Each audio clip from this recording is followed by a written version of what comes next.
أعوذ بالله من الشيطان الرجيم. بسم الله الرحمن الرحيم.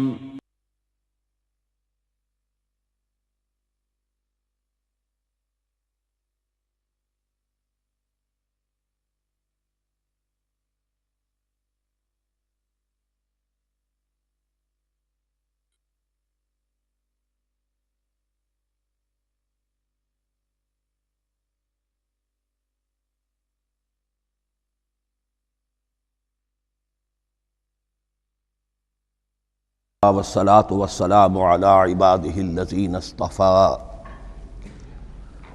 خصوصا على أفضلهم وخاتم النبيين محمد الأمين وعلى آله وصحبه أجمعين. أما بعد فأعوذ بالله من الشيطان الرجيم. بسم الله الرحمن الرحيم.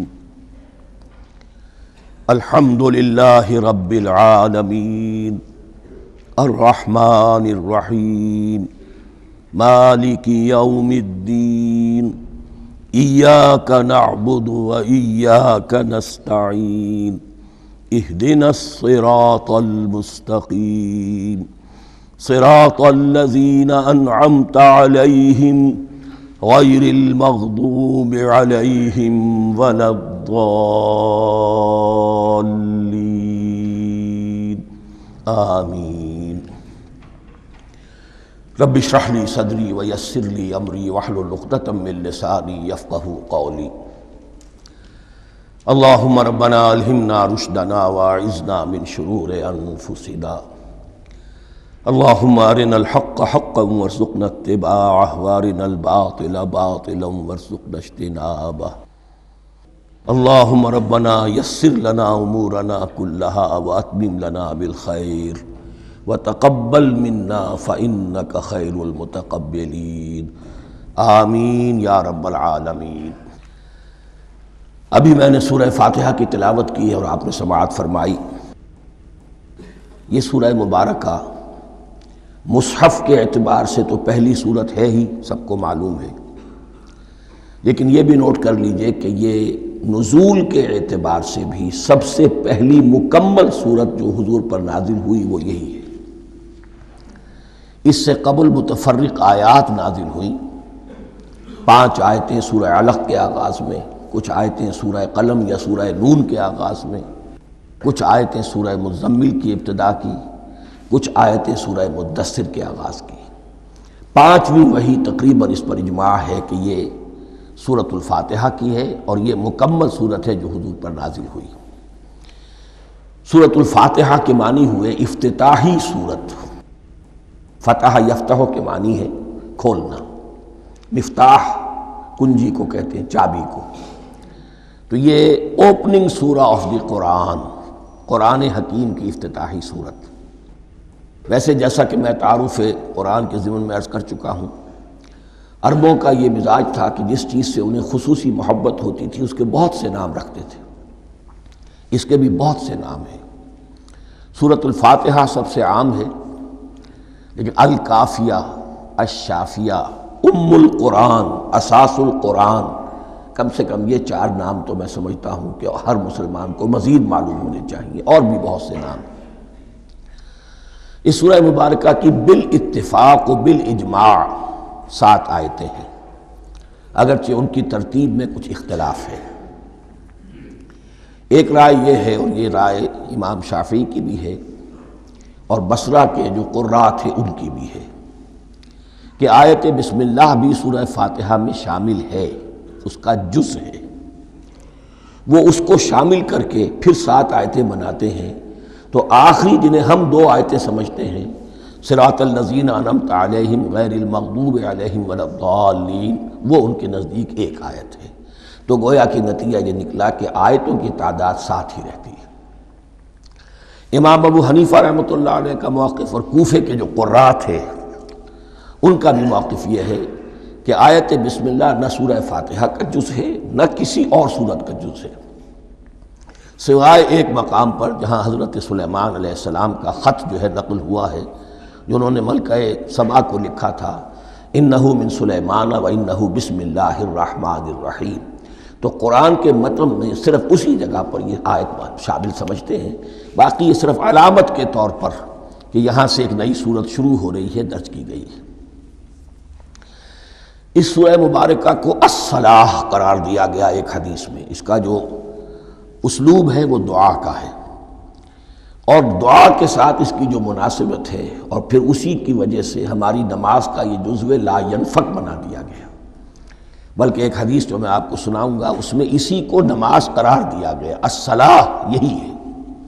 ویسے وہ حدیث مبارک موجود ہے، من لم یقرأ بفاتحۃ الکتاب لا صلاۃ لمن لم یقرأ بفاتحۃ الکتاب. جو شخص سورہ فاتحہ کی تلاوت نہیں کرتا اس کی کوئی نماز نہیں.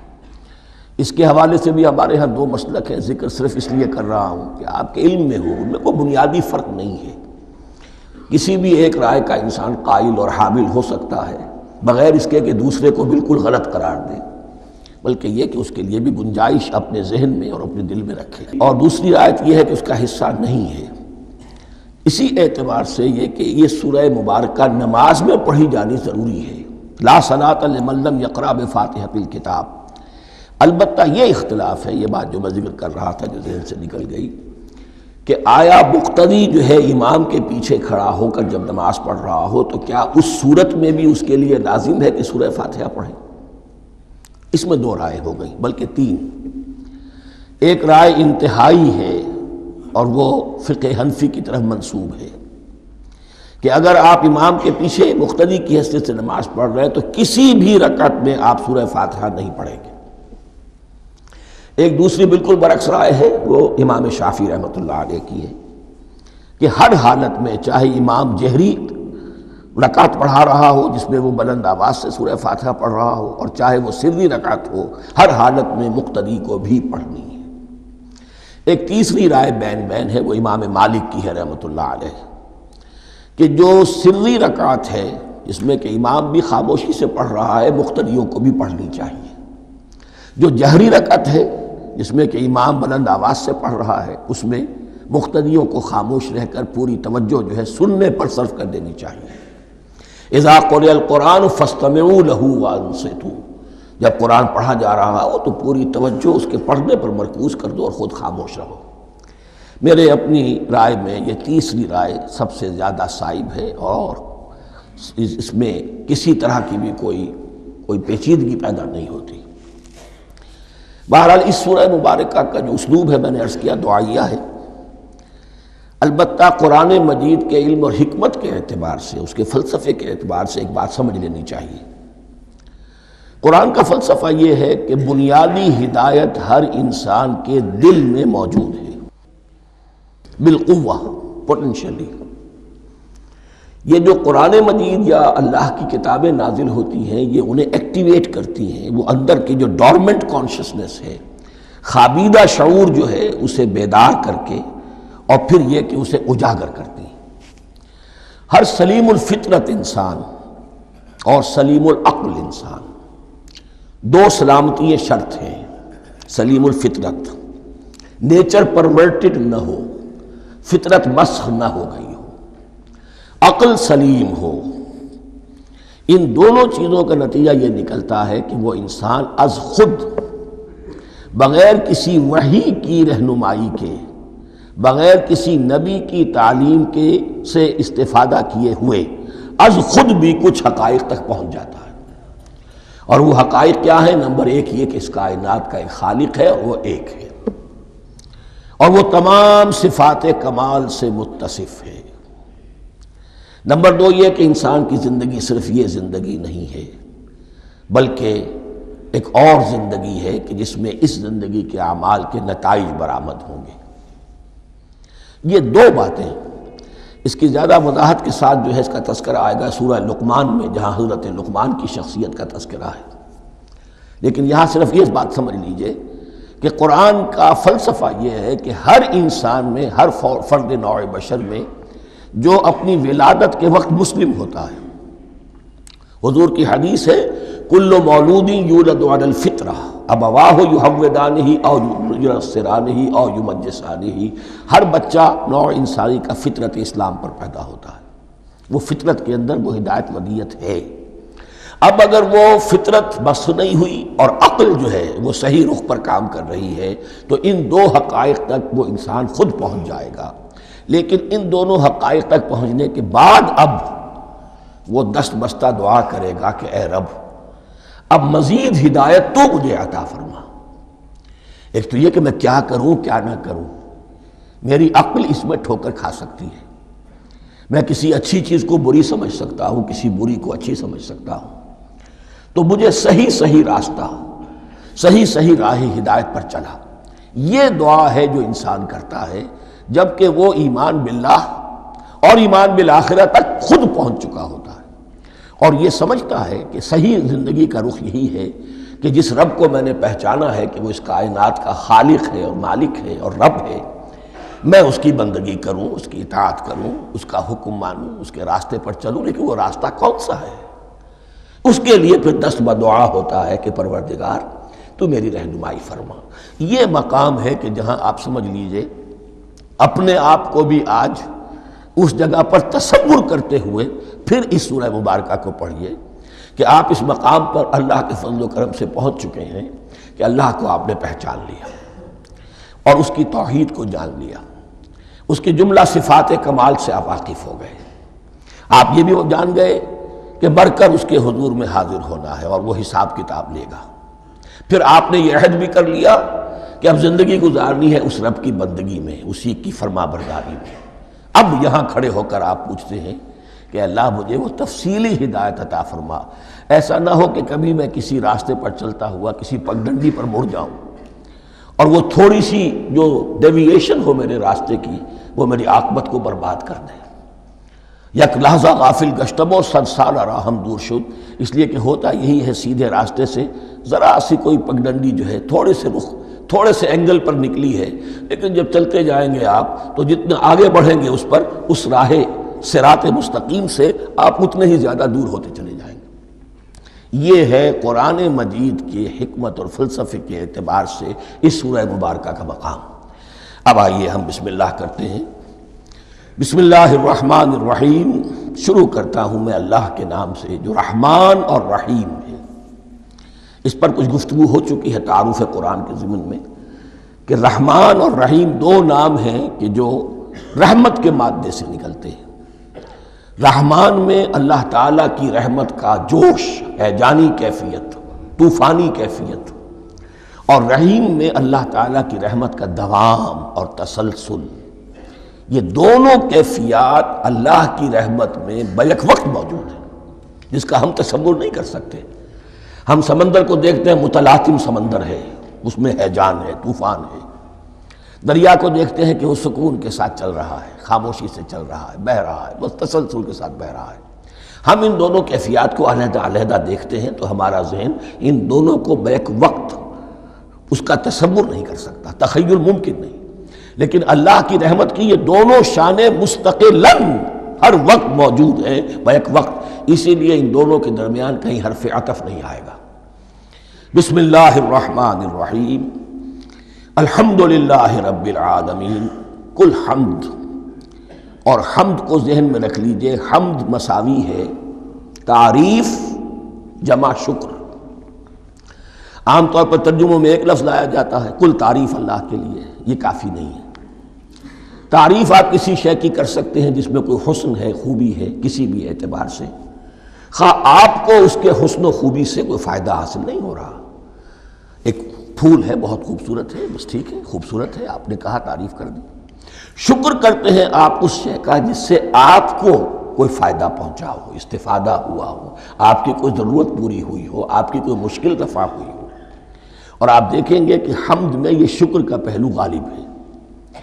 جتنی بھی دعائیں ہیں حضور سے منقول، شکر کے مقام پر وہاں حمد آتا ہے۔ بھوک لگی ہوئی تھی، کھانا کھایا، الحمدللہ الذی اطعمنی وسقانی۔ اب یہاں دیکھیے ترجمہ تعریف نہیں، شکر ہے اس اللہ کا جس نے مجھے کھلایا اور پلایا۔ آپ بیت الخلاء سے باہر آئے، نجاستیں آپ سے دور ہو گئیں، طبیعت میں انشراح ہوا، الحمدللہ الذی اذھب عنی الاذی وعافانی۔ وہ شکر ہے اس اللہ کا جس نے اذیت بخش چیزیں مجھ سے دور کر دیں اور مجھے عافیت بخشی۔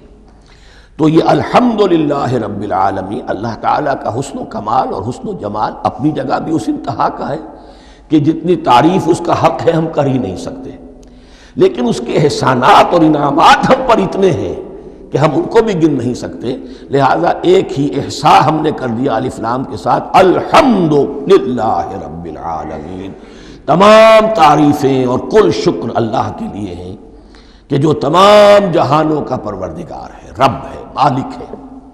رب میں ایک مفہوم ہوتا ہے ربوبیت کا، اور اس میں مفہوم شامل ہوتا ہے تربیت کا، ربیانی صغیرہ۔ تو مالک ہونا اور تربیت دینا، آپ جس شے کے مالک ہوں گے آپ چاہیں گے اس میں بڑھوتری ہو، اس میں اضافہ ہو، وہ نشو و نما پائے، تو یہ دونوں چیزیں آپس میں ایک دوسرے کا جڑی ہوئی ہیں، پروردگار بھی اور مالک بھی۔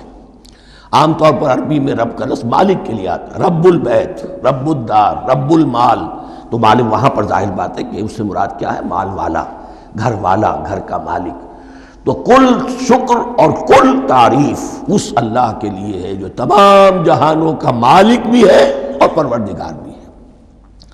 الرحمن الرحیم، رحمان ہے اور رحیم ہے، اب دوبارہ اس کی میں وضاحت نہیں کروں گا۔ مالک یوم الدین، یوم دین کا مختار مطلق ہے۔ دین عربی زبان میں کہتے ہیں بدلے کو، دناہم کما دانو، کما تدینو تو دانو، یہ کہاوت ہے، جیسے اردو میں ہم کہتے ہیں جیسا کرو گے ویسا بھرو گے، کما تدینو تو دانو، تو یہ ہے بدلہ، اس کا بنیادی مفہوم جو ہے وہ بدلہ ہے۔ تو بدلے کا ایک دن ہے جس دن فیصلہ ہوگا کہ کون کیا کما کر لایا ہے اور اسے کیا بدلہ ملنا چاہیے۔ آیا اس کا برائیوں کا پلڑا بھاری ہے کہ اسے سزا ملنی چاہیے، یا اس کی حسنات اور نیکیوں کا پلڑا بھاری ہے کہ اسے جزا ملنی چاہیے، اس کا انعام اور اکرام کے ساتھ معاملہ کیا جانا چاہیے، وہ ایک دن ہے، اسے ہم یوم القیامہ کہتے ہیں۔ اور لیکن اصل بات جو یہاں کہی گئی، یعنی ایک جملے میں تین باتوں کا اعتراف ہو رہا ہے۔ بعث بعد الموت، ایک دن آئے گا کہ ہم مرنے کے بعد تمام انسان اٹھا لیے جائیں گے، پھر حساب و کتاب، پھر اللہ کے ہاں حاضری ہوگی اور حساب کتاب ہوگا۔ اور تیسرے یہ کہ اس حساب کتاب کے دن کا مختار مطلق اللہ ہے، یعنی کسی اور کو اپنے ذہن میں سہارا بنا کر آپ زندگی گزاریں کہ وہ مجھے چھڑا لے گا، یا وہ ہستی جو ہے اتنی زوردار ہے کہ وہ مجھے بچا لے گی، اس سے اپنے دل کو، اپنے ذہن کو بالکل پاک کر لیجئے۔ مالک یوم الدین، ایک دوسری جگہ پر قرآن میں آیا ہے، اس روز کوئی پکارنے والا پکارے گا، لمن الملک اليوم للہ الواحد القہار، آج کے دن کس کا اختیار مطلق ہے؟ اور پھر کہا جائے گا اللہ کے لیے، الواحد قہار، جو پوری طرح چھایا ہوا ہے، مستولی ہے۔ تو مالک یوم الدین، جو جزا و سزا کے دن کا مالک ہے۔ اب یہاں سے کلام ایک رخ بدل رہا ہے، ابھی تک تو یہ غائبانہ انداز میں کلام ہو رہا ہے، اللہ سے خطاب نہیں آیا اس میں ابھی۔ الحمدللہ رب العالمین الرحمن الرحیم مالک یوم الدین، اب خطاب ہے، ایاک نعبد و ایاک نستعین، ہم صرف تیری ہی بندگی کرتے ہیں اور کریں گے، اور ہم صرف تجھ ہی سے مدد مانگتے ہیں اور مانگیں گے۔ یہ ترجمہ میں کیوں کر رہا ہوں کہ یہ فعل مضارع ہے، عربی زبان میں فعل مضارع حال اور مستقبل دونوں کو کور کرتا ہے۔ ایاک کا جو ہے مفعول فاعلی جو ہے، مفعول جو ہے اس میں ضمیر مفعولی، اسے پہلے لا کر حشر کا مضمون پیدا ہو گیا۔ ہم تیری بندگی کرتے ہیں نہیں، ہم تیری ہی بندگی کرتے ہیں اور کریں گے۔ حال میں ترجمہ کیجئے تو یہ اظہار حال ہے، اور مستقبل میں ترجمہ کیجئے تو یہ ایک عہد ہے، قول و قرار ہے، بہت بڑا معاہدہ ہے۔ وَإِيَّاكَ نَسْتَعِينُ، اور صرف تجھ ہی سے مدد مانگتے ہیں اور مانگیں گے۔ اس میں بھی حال کا ترجمہ اظہار حال، اللہ کرے کہ واقعی ہمارا حال وہی ہو، جب ہم یہ الفاظ کہتے ہیں تو واقعتاً ہم اس پر پورے اتر رہے ہوں کہ اسی کی بندگی کر رہے ہوں اور اسی سے ساری استعانت اور استمداد کر رہے ہیں۔ جہاں تک مستقبل کا تعلق ہے وہ پھر ایک عہد ہے، اہدنا الصراط المستقیم، یہ مقام وہ آ گیا کہ یہاں تک تو اے پروردگار ہم پہنچ گئے، تیرے فضل سے، تیرے کرم سے، فطرت سلیمہ بھی تیری عطا کردہ تھی، عقل سلیم بھی تیری ودیعت کردہ تھی، ان دونوں کی روشنی سے ہم یہاں تک تو پہنچ گئے۔ اب ہماری جو ضرورت ہے، احتیاج ہے، وہ کیا ہے؟ اہدنا الصراط المستقیم، ہدایت بخش ہمیں سیدھے راستے کی۔ یہاں دو باتیں سمجھ لیجئے، انفرادی سطح پر انسان کے لیے نہ معلوم کتنے مرحلے آتے ہیں ہر روز کہ جس میں وہ ایک چھٹک کر کھڑا ہو جاتا ہے، یہ کروں یا یہ کروں، دو آلٹرنیٹو سامنے آ رہے ہیں، فیصلہ کرنا مشکل ہو رہا ہے، قدم قدم پر ہدایت کی ضرورت ہے۔ اور اجتماعی طور پر نوع انسانی تین بڑے بڑے تمدنی مسائل میں واقعہ یہ ہے کہ تسلیم کر لیا جانا چاہیے کہ عقل انسانی اس کو راستہ نہیں دکھا سکتی۔ عام معاشرتی سطح پر مرد اور عورت کے درمیان حقوق اور اختیارات کا کیا توازن ہو، ناممکن ہے، انسان طے نہیں کر سکتا۔ انسان یا مرد ہے یا عورت ہے، عورت سوچے گی اپنے لحاظ، اپنے جذبات کا، اپنے خیالات کا لحاظ رکھے گی، مرد کے جذبات و احساسات کا اس کا کوئی تصور ہی ممکن نہیں۔ مرد سوچے گا اسے اپنے احساسات معلوم ہے، لیکن یہ کہ عورت کے احساسات سے وہ نابلد ہے، ان کو محسوس کر ہی نہیں سکتا، لا محالہ وہ اپنے بارے میں وہ جو بھی نظام بنائے گا اس میں وہ اپنی بالادستی رکھے گا۔ وہ تو ایک ہی ہستی ہو سکتی ہے کہ جو دونوں کی خالق ہے، مرد کی بھی عورت کی بھی، اور اس کو دونوں سے محبت ہے، دونوں کا خیر خواہ ہے، دونوں کا رب ہے، دونوں کو پروان چڑھانا چاہتا ہے۔ اسی طرح فرد اور معاشرہ یا ریاست، حکومت اور ریاست ہمیشہ یہ چاہتی ہے کہ سارے اختیارات ہمارے ہاتھ میں آ جائیں، ٹوٹلیٹیرین سوسائٹی ہو، بس ہم حکم دیں اور لوگ اس پر چلیں۔ افراد یہ چاہتے نہیں، ہمیں آزادی ہونی چاہیے۔ اب آپ دیکھیے کہ دنیا میں کتنے جھگڑے چلتے ہیں اسی پر، فریڈم فریڈم فریڈم۔ وہ فریڈم واقعتاً اپنی جگہ پر ایک شے ہے، افراد کی آزادی ہونی چاہیے، لیکن افراد کی آزادی اتنی نہ ہو جائے کہ وہ مادر پدر آزاد ہو جائے، کوئی قانون، کوئی قاعدہ، کوئی اخلاقی کوئی حدود اور قیود جو ہے ان کا پابند نہ رہے۔ تو اب کہاں ہے وہ نقطہ اعتدال کہ جس میں انسان کے انفرادی آزادی، انفرادی اختیار اور ادھر اجتماعی مصلحتیں جو ہیں ان کو بیلنس کیا جا سکے؟ انسان طے نہیں کر سکتا، صرف اللہ ہی اس کے لیے نظام دے سکتا ہے۔ تیسرا مسئلہ ہے سرمایہ اور محنت، اس میں کیا توازن ہو؟ سرمایہ اور محنت دونوں مل کر کچھ بنا رہے ہیں، کچھ پروڈیوس کر رہے ہیں، اب اس میں نفع جو ہوا ہے اس میں سرمایہ کا کتنا حصہ ہونا چاہیے اور لیبر کا کتنا ہونا چاہیے، کون طے کر سکتا؟ اس کے لیے بھی کہ ایسا نہ ہو کہ سرمایہ داری جو ہے آکاش بیل بن کر پورے معاشرے پر چھا جائے، اور غریب بیچارہ، مزدور بیچارہ، کاشتکار بیچارہ وہ گویا کہ چکی کے دو پارٹوں میں پس کر رہ جائے، اس کی کوئی حیثیت نہ رہ جائے۔ لیکن یہ کہ دوسری طرف اگر یہ کہ مزدور کا جو حق ہے اس سے زیادہ اس کو دے دیا جائے تو سرمایہ جو ہے وہ سکڑ جائے گا، شائی ہو جائے گا، وہ پھر میدان میں نہیں آئے گا۔ کیا کیا جائے؟ کون سا نقطہ عدل و اعتدال ہے؟ یہ تین مسائل ایسے ہیں، اہدنا الصراط المستقیم۔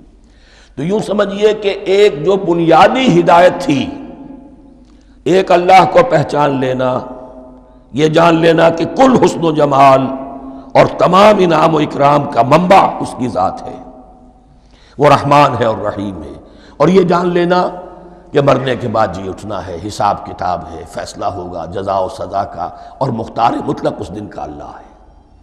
پھر یہ عہد کر لینا ایاک نعبد و ایاک نستعین۔ اس کے بعد دعا، پروردگار ہمیں ہدایت پر قائم رکھ، ہماری ہدایت میں اضافہ فرما۔ اس ہدایت کے لفظ کو سمجھ لیجئے، بنیادی ہدایت، تفصیلی ہدایت، قدم قدم پر ہدایت، ہدایت پر ہدایت۔ والذین اہتدوا زادہم ھدی، جو لوگ ہدایت کے راستے پر آتے ہیں اللہ ان کی ہدایت میں اضافہ کرتا ہے۔ تو یہ قدم قدم پر ہمیں ہدایت کی ضرورت ہے اور مرحلہ وار ضرورت ہے۔ ہدایت اس کو بھی کہتے ہیں کہ کسی نے آپ سے کوئی پتہ پوچھا، آپ نے کہا ادھر جانا، پھر دوسری گلی میں مڑنا، پھر جانا دو تین لائٹیں چلے جانا، پھر مڑنا، وغیرہ وغیرہ، یہ بھی ہدایت ہے، نظری طور پر آپ نے بتایا ہے۔ ایک ہدایت یہ ہوئی کہ بھائی میں چلتا ہوں آپ کے ساتھ، میں آپ کو وہاں تک پہنچا دوں گا تاکہ آپ کو دقت نہ ہو، آپ نے منزل تک پہنچا دیا۔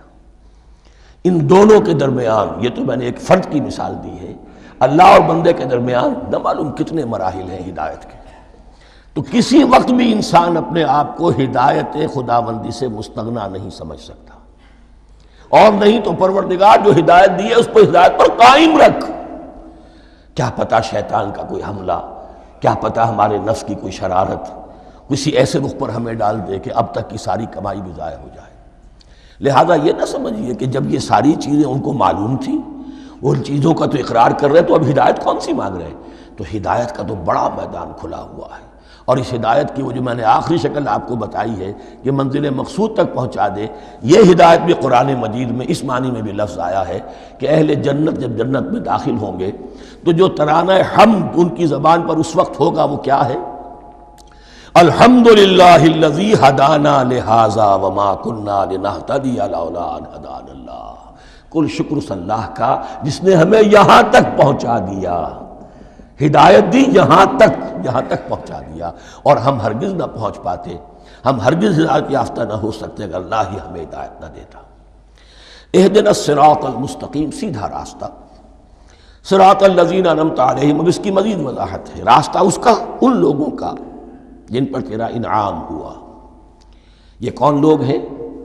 اس کی وضاحت آپ کو ملے گی سورہ نساء میں، من یطع اللہ والرسول فاولئک مع الذین انعم اللہ علیہم من النبیین والصدیقین والشہداء والصالحین۔ چار طبقات ہیں منعم علیہم جن پر اللہ کا انعام ہوا ہے۔ چوٹی پر انبیاء کرام، اس کے بعد صدیقین کرام، اس کے بعد شہداء عظام، اس کے بعد عام صالح مسلمان، صالح ہو۔ یہ بیس لائن ہے، اس سے اوپر کا درجہ شہداء کا ہے، اس سے اوپر کا درجہ صدیقین کا ہے، اور پھر اس سے اوپر کا درجہ انبیاء کا ہے۔ انبیاء میں سے پھر وہ بھی ہوتے ہیں کہ جو اولو العزم میں من الرسل ہیں، لیکن یہ چار طبقات ہیں، ان کے راستے پر ہمیں چلا۔ غیر المغضوب علیہم ولا الضالین،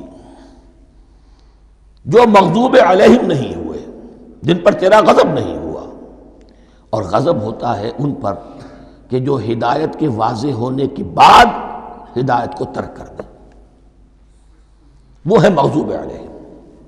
جنہیں ہدایت مل گئی ہو، ہدایت کو پہچان لیا ہو، پھر اپنی شرارت نفس کی وجہ سے، اپنی نفسانیت کی وجہ سے، اپنے تکبر کی وجہ سے، اپنے حسد کی وجہ سے وہ اس حق کو رد کر دیں، اس کو ترک کر دیں، ان پر اللہ کا غضب آتا ہے۔ اور اس میں اس کی بہت بڑی مثال تاریخ کے اعتبار سے یہودی ہیں۔ اللہ نے انہیں ہدایت دی، کتابیں عطا کی، تورات، انجیل، زبور، سینکڑوں نبی ان میں مبعوث کیے، 1400 برس تک نبوت کا تار ٹوٹا ہی نہیں، مسلسل۔ ابتدا میں بھی 2 نبی، موسیٰ اور ہارون، اور اختتام پر بھی 2 نبی، عیسیٰ اور یحییٰ علیہ السلام، اور ان کے مابین کوئی لمحہ نہیں آیا ہے تاریخ بنی اسرائیل میں جبکہ کوئی نہ کوئی نبی موجود نہ ہو۔ لیکن انہوں نے اپنی شرارت نفس کی وجہ سے ہدایت تورات سے بھی منہ موڑا، اور پھر سب سے بڑی بات یہ کہ ہدایت محمدی سے، ہدایت قرآنی سے بھی صلی اللہ علیہ وسلم منہ موڑا، وہ ہے مغضوب علیہم ولا الضالین، اور نہ ہی گمراہ ہوئے۔ یہ لفظ جو آتا ہے عربی زبان میں گمراہ کا بھی ہے اور تلاش حق میں بھٹکنے والے کا بھی ہے۔ ایک وہ شخص ہے جس پر حق ابھی واضح نہیں ہوا، وہ تلاش میں ہے، اس کے لیے بھی ضال کا لفظ آئے گا۔ اسی طرح کوئی شخص کسی کے عشق اور محبت میں ایسا ہو جائے، دیوانہ ہو جائے، اس کو بھی ضال کہتے ہیں، یعنی اس کے اوپر جذبات کا اتنا غلبہ ہو گیا ہے کسی کی محبت اور عشق کی بنا پر۔ تو حضور کے لیے یہ لفظ آیا ہے وَوَجَدَكَ ضَالًّا فَهَدَىٰ، اور یہ تو سورۃ الضحیٰ ہے، اکثر بیشتر لوگوں کو یاد ہوگی۔ تو یہ جو ضال کا لفظ ہے، اس میں سمجھ لیجئے ضروری نہیں ہے کہ وہ گمراہ ہو، بلکہ وہ بھی کہ جو ابھی راہ ہدایت کی طلب میں، اس کے حصول کے لیے اس کی تلاش میں کوشاں ہیں، اور وہ بھی کہ جو کسی مغالطے کی وجہ سے حق سے منحرف ہو جائے۔ یہ بھی جان لیجئے کہ ایک ہے بدنیتی، تکبر، حسد، حق کو جان کر پہچان کر رد کر دینا یا چھوڑ دینا یا ترک کر دینا، ایک ہے کسی غلطی میں، کسی جذبات کے اندر آ کر، کسی غلو کے اندر مبتلا ہو کر اور حق سے منحرف ہو جانا۔ اس کی جو سب سے بڑی مثال ہے وہ نصارہ ہے، عیسائی ہے۔ حضرت مسیح کو انہوں نے مانا لیکن غلو کیا، یہ لفظ آئے گا آگے، لا تغلو فی دینکم، اپنے دین میں غلو نہ کرو۔ جیسے ہمارے ہاں بھی بعض لوگ ہیں جو حضور صلی اللہ علیہ وسلم کی تعریف میں، حضور صلی اللہ علیہ وسلم کے ساتھ اپنی محبت کے اظہار میں غلو کر جاتے ہیں، یہ انتہا درجے کو ہو گیا تھا حضرت مسیح علیہ السلام کے ماننے والوں میں، اور اس کی بنا پر انہوں نے تثلیث کا عقیدہ ایجاد کر لیا اور حضرت مسیح علیہ السلام کو اللہ کا بیٹا بنا دیا۔ تو اس کی سب سے بڑی مثال ضالین کی اس اعتبار سے کہ ہدایت پانے کے بعد کسی بدنیتی سے نہیں بلکہ کسی اچھے جذبے میں غلو کی وجہ سے رسول سے محبت کرنا تو اچھا جذبہ ہے، لیکن یہ محبت بھی ایک حد میں رہنی چاہیے۔ غلو کرے گی تو ظاہر بات ہے کہ اس کے بعد وہ گمراہی کی طرف لے جائے گی۔ تو یہ ہے اس سورہ مبارکہ کا ترجمہ، اور اس کے بعد آخر میں آمین کہنا یہ مسنون بھی ہے، کہنا چاہیے۔ البتہ اختلاف یہاں بھی صرف اتنا ہے کہ نماز میں جب آپ امام کے ساتھ ہیں، وہ اگر جہری قرات کر رہا ہے تو آیا اس کے بعد آپ کو بھی بالجہر کہنا ہے آمین یا نہیں کہنا، یہ اختلاف ہے، ان میں کوئی فرق واقع نہیں ہوتا۔ یہ چیز متفق علیہ کہ کہنا ہے آمین، بلکہ یہ آمین تو یہودیوں میں ہے، یہ آمین جو ہے یہ عیسائیوں میں بھی ہے۔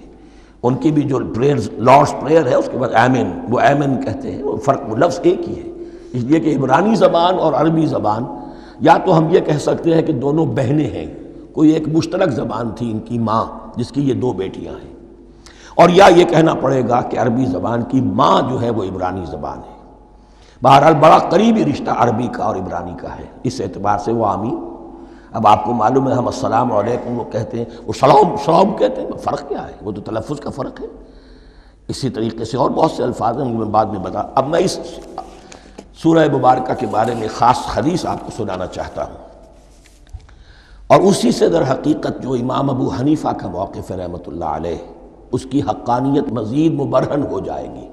یعنی کیا کہ آیت بسم اللہ سورہ فاتحہ کا جز نہیں ہے، سورہ فاتحہ الحمدللہ رب العالمین سے شروع ہوتی ہے۔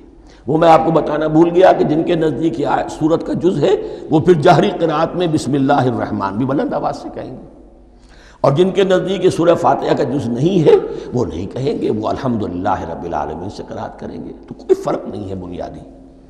یہ حدیث جو ہے یہ مسلم شریف میں ہے اور حدیث قدسی ہے، اس کے راوی حضرت ابو ہریرہ ہیں رضی اللہ تعالی عنہ، اور اس حدیث نے اس سورت کے مضامین کا نہایت عمدہ تجزیہ کر دیا ہے۔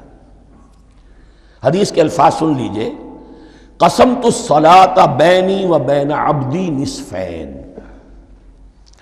اللہ تعالیٰ فرما رہے ہیں، حدیث قدسی ہے، میں نے نماز کو، صلاۃ کو اپنے اور اپنے بندے کے درمیان آدھا آدھا تقسیم کر لیا، فنصفها لی ونصفها لعبدی، اس کا نصف جو ہے وہ میرے لیے ہے اور نصف جو ہے وہ میرے بندے کے لیے ہے، وَلِعَبْدِي مَا سَأَلَ، اور جو میرے بندے نے مانگا میں اسے دوں گا، میرا وعدہ ہے یا میں نے اسے دیا۔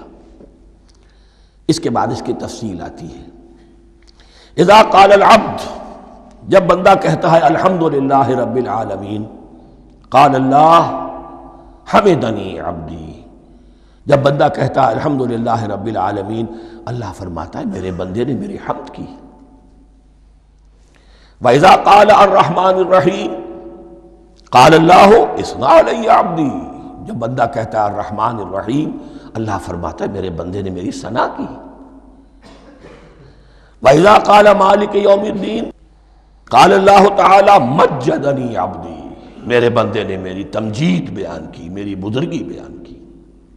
اب یہ تین آیتیں ہو گئیں، تینوں میں اللہ کی حمد ہے، ثنا ہے، تمجید ہے، یہ تین آیتیں خالص اللہ کے لیے ہو گئیں۔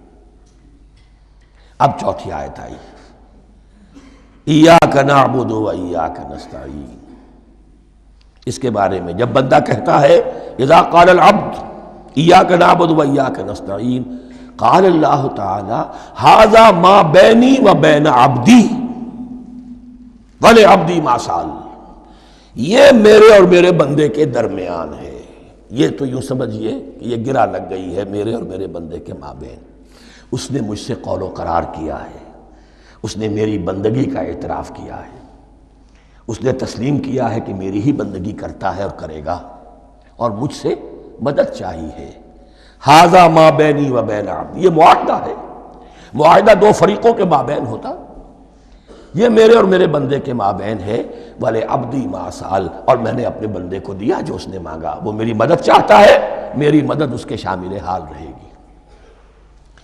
فَإِذَا قَالَ، اور جب بندہ کہتا ہے اهْدِنَا الصِّرَاطَ الْمُسْتَقِيمَ صِرَاطَ الَّذِينَ أَنْعَمْتَ عَلَيْهِمْ غَيْرِ الْمَغْضُوبِ عَلَيْهِمْ وَلَا الضَّالِّينَ، قَالَ اللَّهُ تَعَالَى هَذَا لِعَبْدِي وَلِعَبْدِي مَا سَأَلَ۔ یہ تین آیتیں یہ میرے بندے کے لیے، اهْدِنَا الصِّرَاطَ الْمُسْتَقِيمَ، اسی صراط مستقیم کی وضاحت ہے مثبت، صراط الذین انعمت علیہم، اسی صراط المستقیم کی وضاحت ہے منفی انداز میں، غیر المغضوب علیہم ولا الضالین۔ یہ سب میرے بندے کے لیے ہے اور میں نے اپنے بندے کو دیا جو اس نے مانگا۔ اس کو میں نے ایک مرتبہ یہ ترازو کی شکل میں اس کو لکھوایا تھا۔ دیکھیے یہ ایاک نعبد و ایاک نستعین، یہ ہے وہ ترازی کی وہ ڈنڈ، واو جو ہے ایاک نعبد و ایاک نستعین، واو جو ہے گویا کہ وہ مٹھ ہے جس سے کہ ترازو کو پکڑا جاتا ہے۔ ادھر ایک پلڑا ہے جس کی تین آیتیں ہیں، الحمدللہ رب العالمین الرحمن الرحیم مالک یوم الدین۔ اس کا نتیجہ کیا نکلا؟ ایاک نعبد۔ آپ نے شاید یہ سنا بھی ہو، ایک بہت ہی عمدہ قرات کا جو ریکارڈ ہے قاری عبدالباسط عبدالصمد کا، وہ یہیں سے چل کر سورہ فاتحہ کی قرات کر کے ایاک نعبد پر آ کر رکتا ہے، الحمدللہ رب العالمین الرحمن الرحیم مالک یوم الدین ایاک نعبد۔ گویا کہ یہاں یہ صورت بالکل ہاف ہو گئی ہے، تین آیتوں میں اللہ کی حمد ہے، ثنا ہے، تمجید ہے، جس کا نتیجہ ہم تیری ہی بندگی کرتے ہیں، تیری ہی اطاعت کریں گے۔ لیکن اب اس کے بعد سوال ایاک نستعین، اسی کی جو استعانت کیا درکار ہے ہمیں؟ ہدایت۔ ہدایت سب سے بڑی استعانت ہے، ہدایت ہی تو سب سے بڑی مدد ہے۔ اهدنا الصراط المستقیم صراط الذین انعمت علیہم غیر المغضوب علیہم ولا الضالین، یہ ایاک نستعین کے حق کے ساتھ یہ تین آیتیں آ گئیں، اهدنا الصراط المستقیم صراط الذین انعمت علیہم غیر المغضوب علیہم ولا الضالین، قسمت الصلاة بینی وبین عبدی نصفین فنصفها لی ونصفها لعبدی وَلِعَبْدِي مَا سَأَلَ۔ اللہ تعالیٰ اس سورہ فاتحہ کا جو اصل مفہوم ہے وہ بھی ہمارے ذہنوں پر، ہمارے شعور کی سطح پر اسے اجاگر کیے رکھے، ہمیں توفیق دے کہ جب بھی پڑھیں، جب بھی سنیں تو وہ کیفیت اگر ہو جائے۔ اس لیے کہ ایک حدیث ہے کہ الصلاۃ معراج المومنین، نماز تو اہل ایمان کے حق میں معراج کے درجے میں ہے۔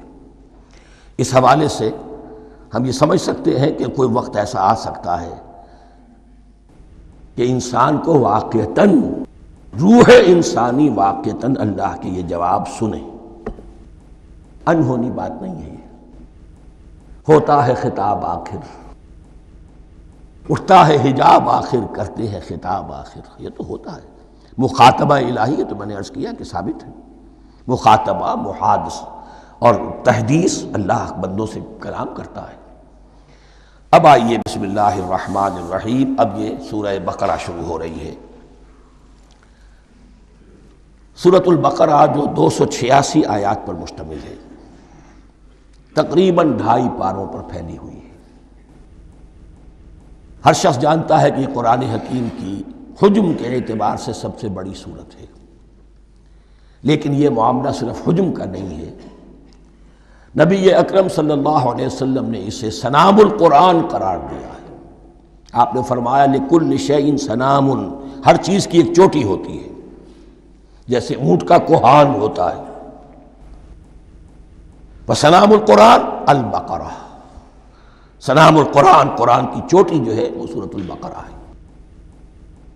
یہ نوٹ کر لیجئے جو میں نے کل آپ کو جو مختلف مکی اور مدنی صورتوں کے گروپوں کے بارے میں بتایا تھا کہ یہاں سے اب پہلی منزل بھی شروع ہو رہی ہے اور پہلا گروپ بھی شروع ہو رہا ہے، اور اس کے ساتھ جو اگلی صورت آئے گی وہ اس کا جوڑا ہے، سورہ آل عمران، جس کی سب سے نمایاں علامت یہ نوٹ کیجئے، یہ بھی الف لام میم سے شروع ہوئی، اگلی بھی الف لام میم سے شروع ہوگی۔ اس کے بعد 2 صورتیں مدنی اور ہیں، لیکن ان دونوں میں نہ حروف مقطعات ہے، نہ کوئی اور تمہیدی کلام ہے، براہ راست خطاب سورہ نساء میں یا ایھا الناس اور سورہ مائدہ میں یا ایھا الذین آمنوا، کوئی تمہیدی بات نہیں کوئی حروف مقطعات نہیں، براہ راست خطاب۔ وہ ایک جوڑا ہے سورہ نساء اور سورہ مائدہ، اور یہ ایک جوڑا ہے سورہ بقرہ اور سورہ آل عمران۔ سورہ بقرہ اور سورہ آل عمران کو نبی اکرم صلی اللہ علیہ وسلم نے الزہراوین بھی قرار دیا ہے۔ زہرا کہتے ہیں بڑی روشن چیز کو، یہ حضرت فاطمہ رضی اللہ تعالی عنہ کے نام کے ساتھ آتا ہے، فاطمۃ الزہراء، تو زہرا بہت روشن دمکتی ہوئی شے۔ الزہراوین یہ دو نہایت دمکتی ہوئی صورتیں ہیں جو قیامت کے دن دو بدلیوں کی شکل میں ظاہر ہوں گی، حضور نے فرمایا، اور جو لوگ ان صورتوں سے محبت کرتے تھے ان پر سایہ کریں گی۔ اللہم ربنا اجعلنا منہم، ہمیں اللہ تعالیٰ ان میں شامل فرما دے۔ اس سورہ مبارکہ کو دو حصوں میں تقسیم سمجھیے۔ ویسے تو یہ کہ رکوع آئیں گے، پارے بھی بدلیں گے اس میں، لیکن حصے دو ہیں۔ پہلے حصے میں اصل روح سخن سابقہ امت مسلمہ سے ہے، یہود سے، بنی اسرائیل سے۔ دوسرے حصے میں اصل خطاب موجودہ امت مسلمہ سے ہے، امت محمد سے صلی اللہ علیہ وسلم۔ پہلے حصے میں 18 رکوع ہیں لیکن آیات 152 ہیں، دوسرے حصے میں 22 رکوع ہیں لیکن آیات 134 ہیں۔ گویا کہ اس سے آپ کو توازن نظر آئے گا کہ اگرچہ ادھر رکوعوں کی تعداد کم ہے 18 لیکن آیات کی تعداد زیادہ ہے 152، دوسرے حصے میں رکوعوں کی تعداد زیادہ ہے 22 لیکن آیات کی تعداد 134۔ اسی لیے اس کا ایک نام میں نے تجویز کیا ہے، وہ اس لیے تاکہ کچھ حقائق آپ کے ذہنوں میں ان ناموں کے حوالے سے بھی انشاءاللہ محفوظ ہو جائیں گے۔ سورۃ الامتین، دو امتوں کی صورت، اس لیے کہ تقریباً نصف اس کی ساری بحث جو ہے، مرکزی بحث، وہ سابقہ امت مسلمہ بنی اسرائیل، اور دوسرا نصف اس میں سارا خطاب وہ ہے موجودہ امت مسلمہ یعنی امت محمد صلی اللہ علیہ وسلم۔ اس کا جو پہلے 18 رکوع ہیں یا پہلا حصہ ہے، اس کے اندر ڈویژن فردر ہوگی ورٹیکل، عمودی، پہلے 4 رکوع، پھر 10 رکوع، پھر 4 رکوع۔ لیکن جو 22 رکوع ہیں دوسرے حصے کے، دوسرے نصف کے، اس میں ڈویژن جو ہے جو ہاریزونٹل ہے، وہ افقی تقسیم ہے، عمودی نہیں، افقی۔ وہ میں بعد میں بیان کروں گا جب ہم وہاں پہنچ جائیں گے۔ ان کو پہلے سمجھ لیجئے کہ اس پہلے حصے کی جو تقسیم میں نے کی ہے، پہلے 4 رکوع، پھر 10 رکوع اور پھر 4 رکوع۔ پہلے 4 رکوع یوں سمجھیے کہ پورے قرآن مجید کے لیے اس کی حکمت اور فلسفے کا جو حصہ مکی قرآن میں بیان ہو چکا تھا اس کا خلاصہ ہے۔ جب یہ صورت نازل ہو رہی ہے تو یہ تو مدینہ میں حضور تشریف لا چکے ہیں، 12-13 سال جو ہے گزر چکے ہیں، اور ان 12-13 سالوں کے دوران 2/3 قرآن نازل ہو چکا ہے۔ اس میں جو بھی حکمت، فلسفہ اور بنیادی دعوت، یہ جو چیزیں مکی قرآن میں بیان ہوئیں، ان کا خلاصہ نچوڑ نکال کر یہاں 4 رکوعوں میں رکھ دیا گیا۔ اگرچہ ان میں بھی جب گہرائی میں آپ دیکھیں گے تو روح سخن جو ہے وہ بنی اسرائیل کی طرف ہے، وہ میں بعد میں عرض کروں گا، لیکن اضافی طور پر یہ سمجھ لیجئے کہ پورے مکی قرآن کے حکمت اور پیغام کا خلاصہ ان 4 رکوعوں میں۔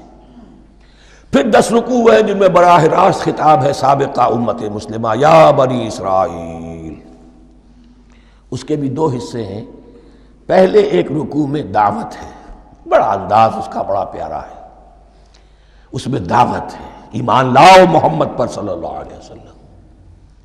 اور اس کے بعد 9 رکوع ہیں ملامت کے، ملامت، تنقید، تم نے یہ کیا اور یہ کیا اور یہ کیا، ہم نے یہ احسان کیے، یہ احسان کیے، یہ احسان کیے، تم نے یہ ناشکری کی، یہ ناشکری کی، یہ ناشکری کی۔ اور اس سب کا نتیجہ آخری 4 رکوعوں میں ہے کہ اب تمہیں اس منصب سے معزول کیا جا رہا ہے جس پر تم 2000 برس تک فائز رہے ہو، اور تمہیں ہٹا کر اب ایک نئی امت، امت محمد کی شکل میں جو وجود میں آ چکی ہے صلی اللہ علیہ وسلم، اسے اس پر فائز کیا جا رہا ہے۔ اور اس کی علامت کے طور پر اسے میں کہا کرتا ہوں کورونیشن، تاج پوشی۔ ایک امت معزول، دوسری امت اس کا نسب ہو رہا ہے، اس کی تاج پوشی کے لیے سمبل، علامت کیا ہے؟ قبلہ تحویل۔ وہ قبلہ یروشلم سابقہ امت کا قبلہ اب ادھر رخ نہیں ہوگا، اب اہل توحید کا قبلہ یہ مکے کی طرف ہوگا، بیت اللہ کی طرف ہوگا۔ تو تحویل قبلہ کا مضمون ہے جو ان 4 رکوعوں میں آتا ہے۔ تو یہ میں نے تھوڑی سی تمہید جو ہے آپ کے سامنے رکھ دی ہے۔ اب بسم اللہ کیجئے۔ بسم اللہ الرحمن الرحیم۔ الف لام میم۔ الف لام میم یہ حروف مقطعات ہیں، یہ علیحدہ علیحدہ پڑھے جاتے ہیں، علم نہیں پڑھ سکتے اس کو۔ الف لام میم، ہا میم ہے، ہا علیحدہ میم علیحدہ، اگرچہ لکھے ہوئے ہوتے ہیں جڑے ہوئے، کاف ہا یا عین صاد لکھے ہوئے جڑے ہوئے، پڑھے جائیں گے علیحدہ علیحدہ، قطع علیحدہ کرنا۔ تو حروف مقطعات، ان کے بارے میں ایک بات تو جو ہے اجماعی ہے، سب کے نزدیک مسلم ہے، ان کا کوئی حتمی مفہوم اور ان کے حتمی معنی کسی کو معلوم نہیں سوائے اللہ اور اس کے رسول کے۔ اس معنی میں یوں بھی کہا گیا یہ کوڈ ورڈز ہیں، جیسے کہ کوئی میسیجز جو ہیں ادھر ادھر بھیجے جاتے ہیں، سیکرٹ میسیجز، تو کچھ کوڈ ورڈز ہوتے ہیں جس سے سمجھ میں آتا ہے کہ یہ بات واقعتاً صحیح سورس سے آ رہی ہے، واللہ عالم۔ لیکن اس کا کوئی مفہوم اور اس کے معنی جو ہیں وہ اتفاق اس پر ہے، اگرچہ بعض حضرات نے کچھ اپنی سی کوشش کی ہے، کچھ مفہوم جو ہے بنانے کی، وہ اپنی جگہ پر ہے، لیکن یہ کہ کسی حضرت عبداللہ ابن عباس رضی اللہ تعالی عنہما نے بعض ایسی کوششیں کی ہیں، لیکن ان کی رائے کو بھی ان کی ذاتی رائے سمجھا گیا ہے، امت نے اسے قبول نہیں کیا۔ اجماع اور کنسنسس اسی پر ہے کہ اس کے معنی اور مفہوم کسی کو معلوم نہیں سوائے اللہ اور اس کے رسول کے۔ البتہ بعض چیزیں ایسی ہیں کہ وہ اگر نوٹ کر لی جائیں تو شاید آئندہ ہے اس میں کچھ راز کھلنے کے امکانات پیدا ہو جائیں۔ دیکھیے عربی زبان کے جو الفابیٹس ہیں ان کی تعداد 29 ہے یا 28 ہے، میں بتا چکا ہوں۔ الف اور حمزہ کو ایک سمجھے تو 28 ورنہ 29۔ پہلی بات یہ نوٹ کیجئے، قرآن حکیم کی 114 صورتوں میں سے 29 صورتوں میں ان کے شروع میں یہ حروف مقطعات آئے ہیں۔ دوسری بات یہ کہ اس میں 28 کا نصف کیجئے تو 14 استعمال ہوئے، 14 نہیں استعمال ہوئے، بالکل آدھی تعداد استعمال ہوئی ہے۔ تیسرے یہ کہ جو شروع اور آخر اور درمیان 3 حصوں میں تقسیم کر دیجئے آپ، 9 9 9 پلواڑی 27، ایک طرف 10 رہ جائیں گی۔ پہلے حصے میں سے بہت کم حروف لیے گئے، بہت کم، آخری حصے کے تقریباً تمام حروف ہیں تقریباً۔ درمیانی حصہ وہ ہے کہ جس میں آپ نے دیکھا ہے کہ عربی میں جوڑوں کی شکل میں ہے، صاد ضاد، فرق کیا ہے نقطے کا، سین شین فرق کیا ہے نقطوں کا، را زا فرق کیا ہے نقطے کا۔ تو جو بھی نقطے والا لفظ ہے وہ نہیں لیا گیا، اور جو بغیر نقطے کے غیر منقوط ہے وہ لیا گیا۔ پھر اس میں 3 صورتیں ہیں جن میں ایک ایک حرف آیا ہے، سورہ قاف، سورہ نون، سورہ صاد۔ پھر صورتیں ہیں جن میں 2 2 آئی ہیں، جن میں 3 3 آئے ہیں، پھر 4 4 آئے ہیں، 2 ہی صورتیں ہیں جن میں 4 4 ہیں، اور 2 ہی صورتیں جن میں 5 5 ہیں۔ تو یہ ہے صرف یوں سمجھیے کہ اعداد و شمار۔ اس کے حوالے سے کچھ آدمی غور کرے تو شاید کوئی بات نکلے۔ باقی وہ مثال میں آپ کو بتا دیتا ہوں کہ حضرت عبداللہ ابن عباس نے ایک رائے ظاہر کی کہ الف لام میم در حقیقت ایک جملے کا خلاصہ ہے، انا اللہ اعلم۔ پہلا لفظ انا، اس کا الف لے لیا، درمیانی لفظ اللہ، اس کا درمیانی لام لے لیا، تیسرا لفظ اعلم، یہ آخری لفظ ہے، آخری حرف میم لے لیا، انا اللہ اعلم، میں اللہ جانتا ہوں، واللہ اعلم، واقعتاً اللہ ہی جانتا ہے۔ یہ حضرت عبداللہ ابن عباس کی رائے ہے، لیکن اگرچہ انہیں حبر الامت مانا گیا ہے، لیکن یہ کہ ان کی اس رائے کو بھی اکثر و بیشتر مفسرین نے قبول نہیں کیا۔ اب جو پہلے 2 رکوع ہیں اس سورہ بقرہ کے، ان کے بارے میں تعویل عام اور تعویل خاص کا ایک بڑا بنیادی فرق ہے جو نوٹ کر لینا چاہیے۔ جس وقت یہ صورت نازل ہو رہی ہے، میں عرض کر چکا ہوں کہ 12 سال ہو چکے تھے حضور کو اپنا فریضہ نبوت و رسالت ادا کرتے ہوئے۔ ایک جماعت اچھی بھلی تیار ہو چکی تھی جنہوں نے حضور کی دعوت پر لبیک کہا، ایمان لائے اور آپ کی تعلیمات پر عمل کیا، وہ ایک گروہ موجود تھا۔ یہ ابو بکر ہے، یہ عمر ہے، یہ عثمان ہے، یہ طلحہ ہے، یہ زبیر ہے، یہ عبد الرحمن ابن عوف ہے، یہ مصعب بن عمیر ہے، دیکھ لو۔ اور ایک گروہ وہ تھا کہ جو حق کو جان کر پہچان کر محض اپنی ضد اور ہٹ درمی کی باعث وہ کفر پر اڑ گیا تھا۔ اور اب ایک تیسرا گروہ پیدا ہو رہا تھا مدینے میں آ کر، وہ ابھی ایمبریونک سٹیج میں ہے، کہ جو داعی ہے، مدعی ہے کہ ہم مانتے ہیں لیکن حقیقت میں نہیں مانتے۔ یہ تین قسم کے گروہ دنیا میں ہمیشہ پائے جائیں گے، ہمیشہ۔ اب اسے میں اس کو لا رہا ہوں تعویل عام کی طرف۔ جب بھی کبھی کوئی دعوت اٹھے گی انقلابی، ایک ہوتا ہے واعظ و نصیحت، ٹھیک ہے، جس نے بھی فائدہ اٹھایا اٹھا لیا۔ ایک ہوتی ہے دعوت انقلابی، وہ انقلابی دعوت کا ہدف ہوتا ہے نظام کو بدلنا۔ نظام بدلتا ہے تو ظاہر بات ہے کہ جو لوگ اس نظام میں جن کے ویسٹڈ انٹرسٹ ہیں اور جن کو پریولیجز حاصل ہیں، جن کے مفادات ہیں، وہ تو لازماً اپنے نظام کا تحفظ کریں گے۔ ٹکراؤ ہوگا، تصادم ہوگا، تصادم میں جانی نقصان بھی ہوگا، مالی نقصان بھی ہوگا۔ یہ گویا کہ کسی انقلابی دعوت کے لوازم ہیں۔ اگر یہ شے نہ ہو تو دعوت انقلابی ہے ہی نہیں۔ اس اعتبار سے ہر انقلابی دعوت کے جواب میں تین طبقے پیدا ہو جاتے ہیں۔ ایک وہ کہ جو اس دعوت کو قبول کرتے ہیں دیانت کے ساتھ، خلوص کے ساتھ، اخلاص کے ساتھ، اور پھر پوری جواں مردی کا ثبوت دیتے ہیں، ہر چہ بعد آباد، اب جو آئے سو آئے، جان دینی پڑے حاضر ہیں، مال دینا پڑے حاضر ہیں، کوئی تکلیف آئے، کوئی مشقت آئے، کوئی مصیبت آئے، کوئی قربانی کرے، حاضر۔ جب پکارا گیا واپس نہیں پھیرا کوئی فرمان جنوں کا، اور تنہا نہیں لوٹی کبھی آواز جرس کی۔ خیریت جاں راحت تن صحت داماں، سب بھول گئیں مصلحتیں اہل ہوس کی۔ ایک وہ لوگ ہوتے ہیں، ایک وہ لوگ ہوتے ہیں کہ جو اڑ جاتے ہیں ضد پر، ہٹ درمی پر، ماننے کے باوجود، جاننے کے باوجود کہ بات تو ٹھیک ہے جو کہہ رہے ہیں، کیسے مان لیں؟ ہماری سیادت، ہماری چودراہٹ، ہمارے مفادات، ہمارے یہ ساری چیزیں، ان سب کے اوپر زد پڑ رہی ہے۔ یہ لوگ اڑ جاتے ہیں، اور پھر کوئی دعوت، کوئی نصیحت، کوئی مزید افہام و تفہیم ان کے حق میں مفید نہیں ہوتی۔ اس لیے کہ صحیح بات ہے جو کہتے ہیں کہ سوتے کو تو جگایا جا سکتا ہے، جاگتے کو کیسے جگائیں؟ کوئی سویا ہوا ہے تو آپ اسے جگا دیں گے، جو جاگا ہوا ہے لیکن وہ بنا ہوا ہے، وہ اٹھنے کو تیار ہی نہیں ہے، تو آپ کیسے اٹھا دیں گے اس کو؟ تو جو لوگ جان بوجھ کر حق کو پہچان کر رد کر دیتے ہیں، پھر ان کے حق میں کوئی دعوت، کوئی نصیحت، کوئی تبلیغ، کوئی انذار، کوئی تبشیر مفید نہیں ہوتی۔ تیسرا درجہ ایسے لوگوں کا ہوتا ہے جو یا تو شروع میں آتے ہی شرارت کے ارادے سے ہیں، کوئی مصلحت ہے جس کی وجہ سے اس دعوت کو قبول کر لیا، کوئی ذاتی منفعت ہے جس کے لیے قبول کر لیا، یا یہ کہ شروع میں تو اخلاص کے ساتھ آتے ہیں لیکن جب قربانی دینے کا وقت آتا ہے تو ان کے اندر سیرت و کردار کی وہ مضبوطی نہیں ہوتی کہ ہر چہ بعد آباد، یہ نہیں ہوتی، وہ پھر ڈگمگاتے رہتے ہیں۔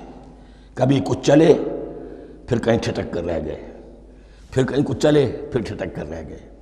یہ تیسرا طبقہ ہے کہ جو کہتا ہے، دعوی مدعی ہے کہ ہم نے مانا ہے، قبول کیا ہے، بات ٹھیک ہے، کچھ تھوڑا بہت چلتے بھی ہیں، لیکن جہاں مشکل آئی چھٹک کر کھڑے ہو گئے، اوندھے منہ گر پڑے۔ یہ تیسرا طبقہ ہے۔ اس کے لیے لفظ ہمارے ہاں منافقین بھی ہے، لیکن اس رکوع میں آ کر، ابھی ان 4 رکوعوں میں نہیں بلکہ سورہ بقرہ میں مکمل میں بھی کہیں نفاق کا لفظ نہیں آیا ہے، اس لیے کہ اسے مرض سے تعبیر کیا گیا۔ یہ مرض ہے ایک، اور اس مرض کے ذریعے سے لوگوں کے اندر جو ہے وہ ایک نفاق کا بیج پڑ رہا ہے، جو ظاہر ہوگا تو منافقت پوری کی پوری کھل کر سامنے آ جائے گی۔ روگ ہے انسانی شخصیت کا۔ اس حوالے سے وہ تیسری، اور یہ چونکہ اہم ترین حصہ تھا، اور یہ مرض اب شروع ہو رہا تھا مدینے میں، مکے میں نہیں تھا، لہذا زیادہ تفصیل سے اس کے بارے میں گفتگو ہوئی۔ اب ان 2 رکنوں کا سلسلے وار مطالعہ انشاءاللہ اس دوسری نشست میں کریں گے۔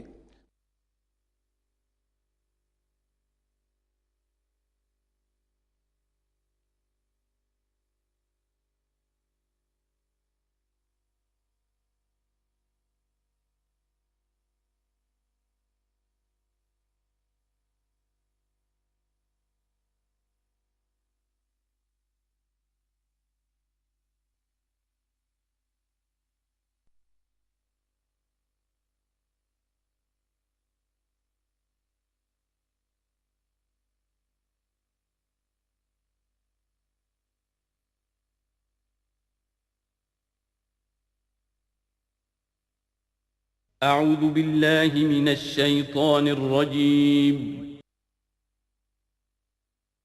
بسم الله الرحمن الرحيم.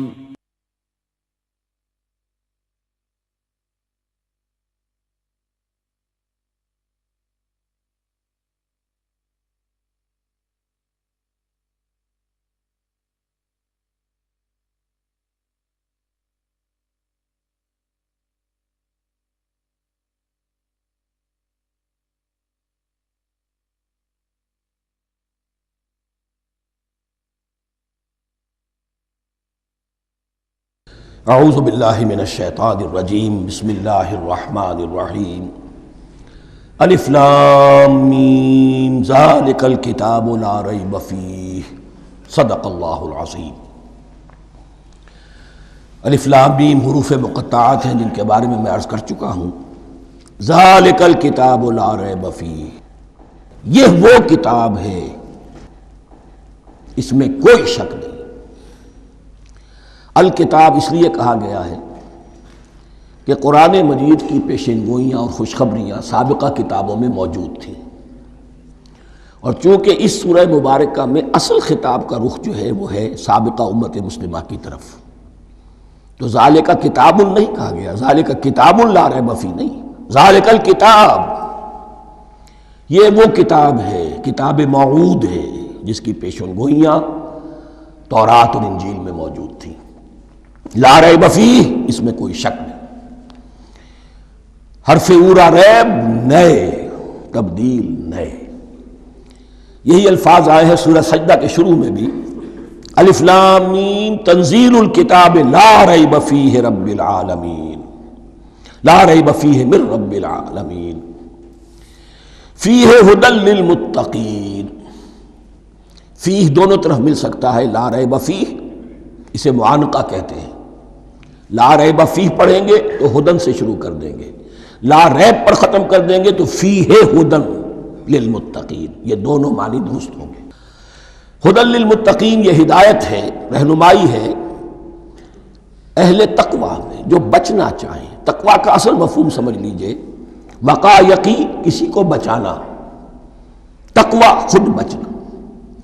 جن لوگوں کے اندر فطرت سلیمہ ہوتی ہے ان میں اخلاقی حس موجود ہوتی ہے، وہ بری چیز سے بچنا چاہتے ہیں، بھلی کو حاصل کرنا چاہتے ہیں، وہ لوگ ہیں کہ جو گویا کہ اس قرآن کا اصل مخاطب ہے، وہی اس سے استفادہ کر سکیں گے۔ الذین یؤمنون بالغیب، اب ان کے کچھ اوصاف، یہ اصل میں بہت زیادہ واضح ہوتا ہے تعویل خاص کے اعتبار سے کہ دیکھ لو درخت کو اپنے پھل سے پہچانتے ہیں، اس قرآن کے پھل موجود ہیں نا، یہ ابو بکر اور عمر اور عثمان اور علی کون ہیں؟ یہ جو مہاجرین آئے ہیں چل کر، مدینے والوں دیکھو یہ کون ہیں، ان کی شخصیتیں کیا ہیں، ان کا کردار کیا ہے، ان کے اوصاف کیا ہے، یہ کس درخت کے پھل ہیں، یہ اس بینہ کے پھل ہیں، یہ اس ذکرہ کے پھل ہیں۔ بینہ رسول من اللہ یتلو صحفا مطہرۃ فیہا کتب قیمہ، یہ اس شجرہ مبارکہ کے پھل ہیں، دیکھ لو ان کے کیا شب و روز ہے۔ الذین یؤمنون بالغیب، جو غیب پر ایمان رکھتے ہیں۔ تعویل عام کے اعتبار سے اس کا بہت اہم مفہوم ہوگا، جو یہ طے کر لے کہ سوائے مادے کی دنیا کے مجھے اس سے آگے جانا ہی نہیں، unless I can verify۔ آپ کو معلوم ہے کہ میٹیریل جو حقائق ہیں وہ تو آپ ویریفائی کر سکتے ہیں، آنکھ سے دیکھ سکتے ہیں، کان سے سن سکتے ہیں، ویریفائڈ ہے۔ جو یہ سمجھ لے گا کہ اس کے بیونڈ کچھ نہیں ہے، اس کے لیے قرآن میں کوئی ہدایت نہیں۔ ہدایت قرآنی کا نقطہ آغاز یہ ہے کہ انسان یہ سمجھ لے کہ جو اصل حقیقت ہے وہ مستور ہے، نگاہوں سے چھپی ہوئی ہے، سامنے جو کچھ نظر آ رہا ہے۔ ایک انگلستان کے بہت بڑے فلسفی کی کتاب کا عنوان ہے appearance and reality, reality and appearance, Bradley کی کتاب۔ اپیئرنس جو کچھ نظر آ رہا ہے یہ حقیقت نہیں، حقیقت اس کے پیچھے ہے۔ اور کنفیوشس کا ایک جملہ ہے جو بہت بڑا حکیم اور فلسفی تھا، چین کا بہت بڑا حکیم اور فلسفی، اور ہو سکتا ہے کہ نبی ہو، واللہ عالم، ہم کہہ نہیں سکتے۔ اس کی تعلیم بڑی اخلاقی تعلیم ہے، اور اس کا جملہ سنیے، یہ یؤمنون بالغیب کی اس سے زیادہ صحیح تشریح ممکن نہیں ہے۔ There are certain things, there's nothing more real than what cannot be seen. And there's nothing more certain than what cannot be heard. وہ حقائق جو آنکھوں سے نہیں دیکھے جا سکتے اور کانوں سے نہیں سنے جا سکتے، ان سے زیادہ یقینی اور واقعی حقائق اور کوئی نہیں. There's nothing more real than what cannot be seen, and there's nothing more certain than what cannot be heard. الذین یؤمنون بالغیب ویقیمون الصلاۃ، نماز قائم کرتے ہیں. ومما رزقناہم ينفقون، اور جو کچھ ہم نے انہیں دیا ہے اس میں سے خرچ کرتے ہیں، خیر میں، بھلائی میں، نیکی میں، ابنائے نو کی حاجات کو رفع کرنے میں، لوگوں کی تکلیفیں دور کرنے میں، خود اللہ کے لیے، اللہ کی رضا جوئی کے لیے، اللہ کو قرض حسنہ دیتے ہوئے. والذین یؤمنون بما انزل الیک وما انزل من قبلک، اور وہ کہ جو ایمان رکھتے ہیں اس پر بھی جو آپ پر نازل کیا گیا ہے محمد صلی اللہ علیہ وسلم، اور اس پر بھی کہ جو آپ سے پہلے نازل کیا گیا.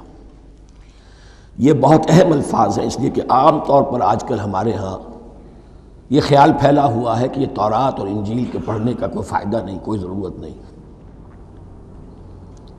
کوئی ضرورت نہیں کی حد تک تو شاید بات صحیح ہو، لیکن کوئی فائدہ نہیں، یہ بالکل غلط ہے. یہ ابتدا ہے قرآن کی، اور کس قدر اہتمام کے ساتھ کہا جا رہا ہے. ایمان صرف قرآن پر نہیں، اس پر بھی کہ جو اس سے پہلے نازل کیا گیا. اور سورہ نساء کی آیت، اور سورہ نساء نازل ہوئی ہے کہیں جا کر سن 6 ہجری میں. یا ایھا الذین آمنوا آمنوا باللہ ورسولہ والکتاب الذی نزل علی رسولہ والکتاب الذی انزل من قبل. تو اس سے ایمان جو ہے تورات پر اور انجیل پر اور زبور پر اور صحف ابراہیم پر، اجمالی ایمان کی جو اہمیت ہے اس کو اچھی طرح سمجھ لیجیے. البتہ یہ ہے کہ چونکہ ہم سمجھتے ہیں اور جانتے ہیں کہ ان کتابوں میں تحریف ہو گئی ہے، لہذا ان کتابوں کی کوئی شے قرآن پر حجت نہیں ہوگی. جو چیز قرآن سے ٹکرائے گی ہم اس کو رد کر دیں گے. ان کتابوں کی کسی شے کو دلیل کے طور پر نہیں لائیں گے. لیکن جہاں قرآن مجید کی کسی بات کی نفی نہ ہو رہی ہو تو بہت سے حقائق ہمیں ان کتابوں ہی سے ملتے ہیں. انبیاء کے مابین جو زمانی ترتیب ہے، کرونالوجیکل آرڈر جو ہے، وہ تو ہمیں تورات سے ملتا ہے، قرآن میں تو نہیں. قرآن میں کبھی حضرت نوح کا ذکر بعد میں ہے، حضرت موسیٰ کا پہلے.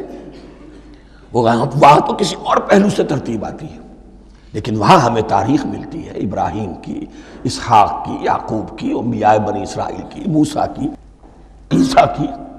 یہ ساری چیزیں تو اس کی اہمیت جو ہے اس کو سمجھ لیجئے. والذین یؤمنون بما انزل الیک وما انزل من قبلک وبالآخرۃ ھم یوقنون، آخرت پر وہ یقین رکھتے ہیں.